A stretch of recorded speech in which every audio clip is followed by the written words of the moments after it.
Someone once said that the reason we find it difficult to receive feedback is because the feedback we receive often pertains to personal goals that aren't our own. You might bristle at the thought of someone sharing their unsolicited advice. But if you arrive home from a party to find a big piece of cheese caught in your teeth, the first thing that you're going to ask yourself is, why didn't anyone tell me I had cheese in my teeth? And yet, feedback received doesn't always result in action. Jesus told a parable in Luke 16 about a rich man who lived in luxury while ignoring the needs of the poor. The rich man died and ended up living in Hades in torment. After a failed attempt to receive pity from the spirit of Abraham above, the man asked Abraham to raise someone from the dead to warn his family. The spirit of Abraham responded, saying, if they do not listen to Moses and the prophets, that is, the scriptures, they will not be convinced if someone rises from the dead. The conversation ended there. If Jesus unpacked the story a bit more, I imagine that we would have learned that the rich man was quite familiar with the Bible and knew the truth of Abraham's statement all too personally. Perhaps he had read passages about our responsibility to help the needy countless times and nodded his head in agreement. Maybe a friend or two had even suggested that he could do a lot more to assist the poor.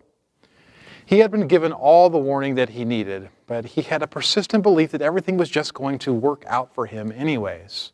Everything had worked out for him in this life, why wouldn't it work out in the next? It's a problem that resonates with us all too well. Many of us are too preoccupied with turning in monthly reports to consider the future much. Others have had a pretty good life. Overall, things have generally worked out. That's generated enough confidence to give them a positive outlook, even if they haven't been looking out at all. And still others are simply afraid that a closer look at their lives might produce a bad report. Enough bad things have happened in their lives. Sometimes it's better to live with the cancer not knowing it's there, they think. All of this could be summarized in a word: negligence. Whether we're afraid of the results, too busy to look, or simply overconfident, negligence can create blind spots in all of us. At one time or another, we've all failed to put feedback into practice and avoided serious self-examination. This only delays the inevitable because God Himself will examine us, but the results of that may not turn out for the best. How can we avoid being overtaken by spiritual negligence? James is going to give us a simple answer in chapter 2, verses 14 through 26. We can find our way through spiritual negligence by coming to terms with real faith. Read James chapter 2, verses 14 through 26. What good is it, my brothers and sisters, if someone claims to have faith but has no deeds? Can such faith save them? Suppose a brother or a sister is without clothes and daily food. If one of you says to them, go in peace, keep warm and well fed, but does nothing about their physical needs, what good is it? In the same way, faith by itself, if it is not accompanied by action, is dead. But someone will say, you have faith, I have deeds. Show me your faith without deeds, and I'll show you my faith by my deeds. You believe that there is one God. Good. Even the demons believe that and shudder. You foolish person, do you want evidence that faith without deeds is useless? Was not our father Abraham considered righteous for what he did when he offered his son Isaac on the altar? You see that his faith and his actions were working together, and his faith was made complete by what he did. And the scripture was fulfilled that says, Abraham believed God, and it was credited to him as righteousness, and he was called God's friend. You see that a person is considered righteous by what they do, and not by faith alone. In the same way, was not even Rahab, the prostitute, considered righteous for what she did when she gave lodging to the spies and sent them off in a different direction.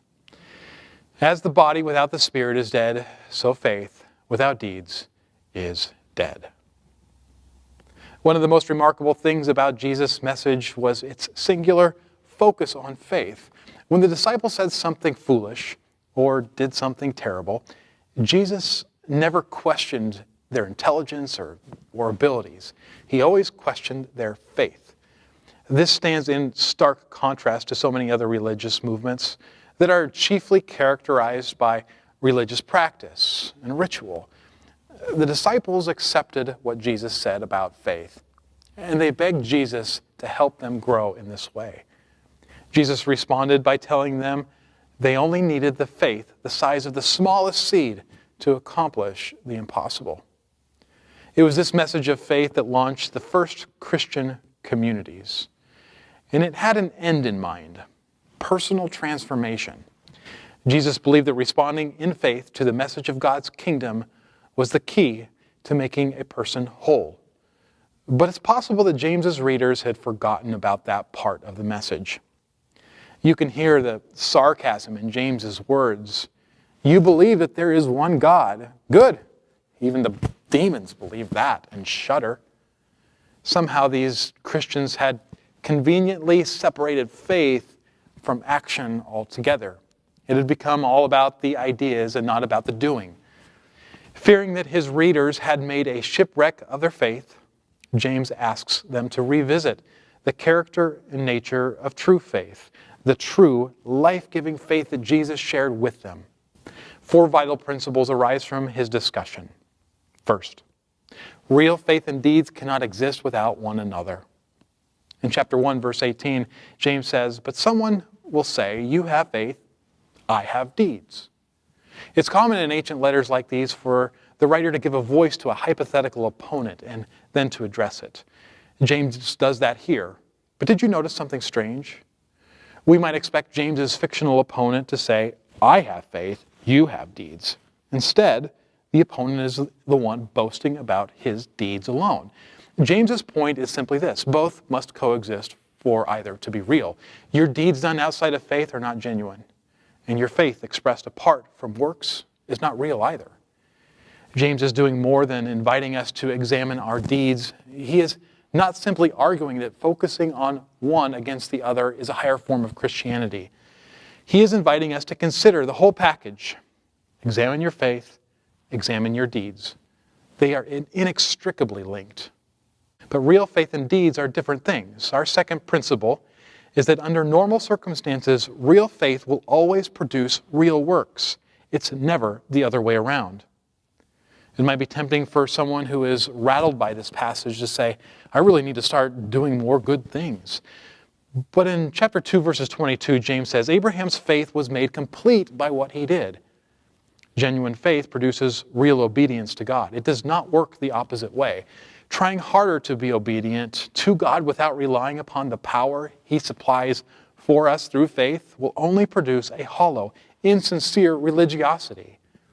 It's what the Apostle Paul called living according to the flesh. Some have supposed a conflict between the Apostle Paul and James on faith and deeds. Read Ephesians 2, verses 8 through 9, and compare it with what you read. How do you reconcile these two?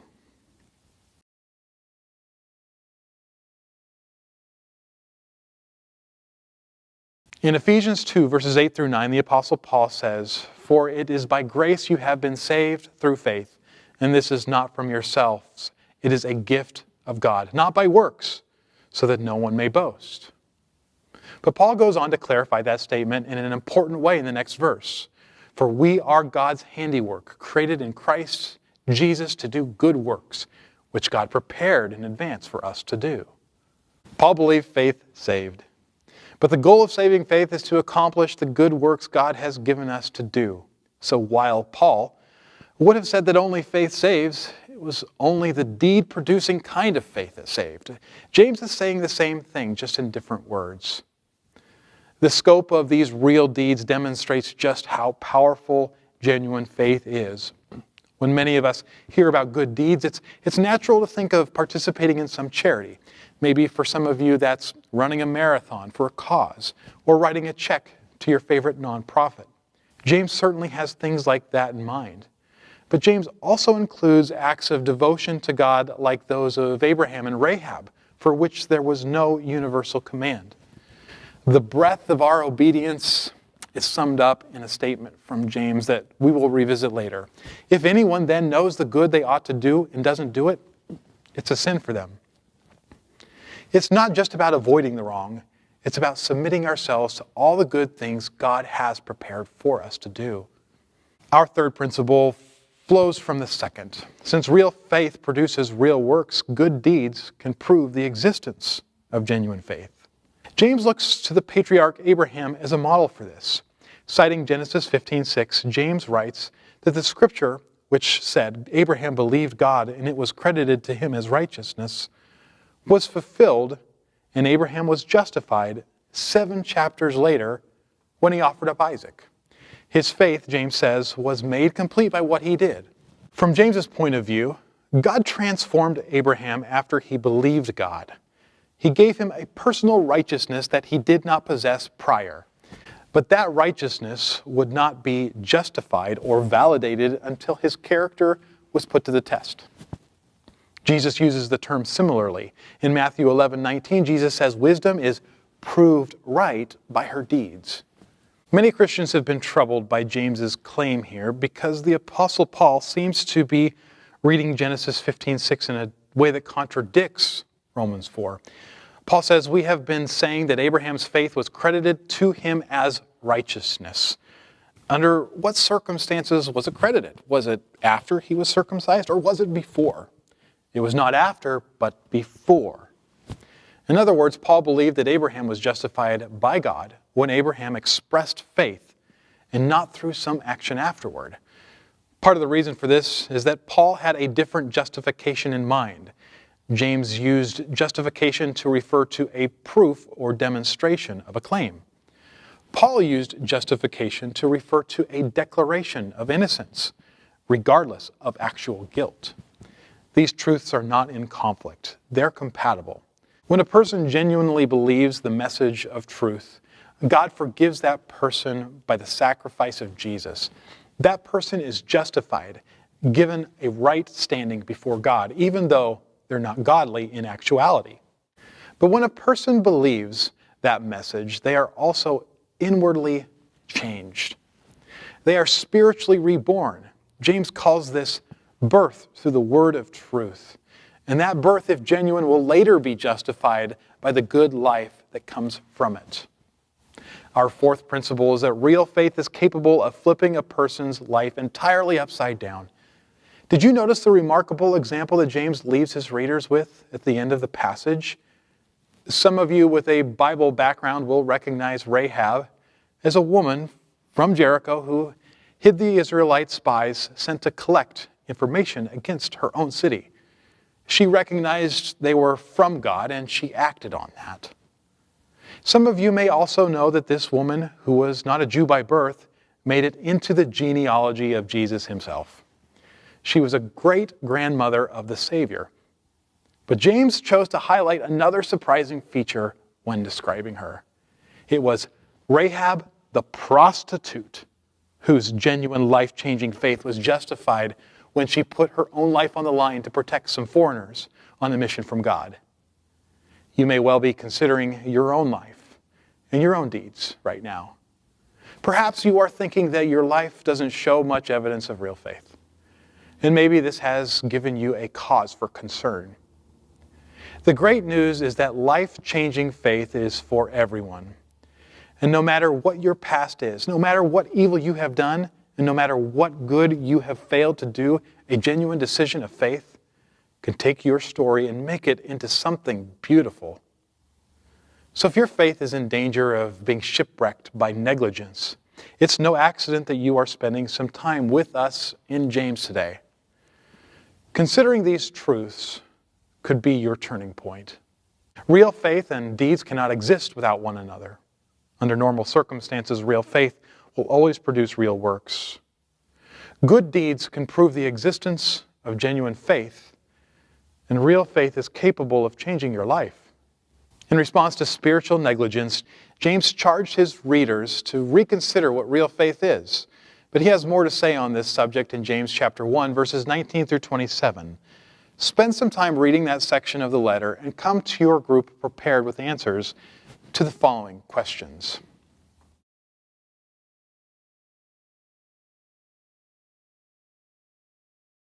In verse 25, James mentions the perfect law that gives freedom. In verse 22, it's called the Word. That Word can save you in verse 21. Read James 2:8 and 2:12 to see how it is also described there. What does the perfect law that gives freedom refer to?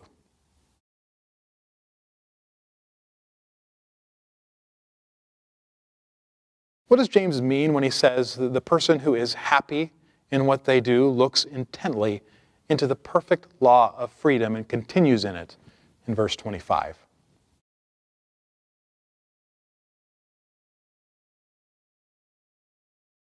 How do verses 26 and 27 demonstrate the scope of the good deeds God requires of us?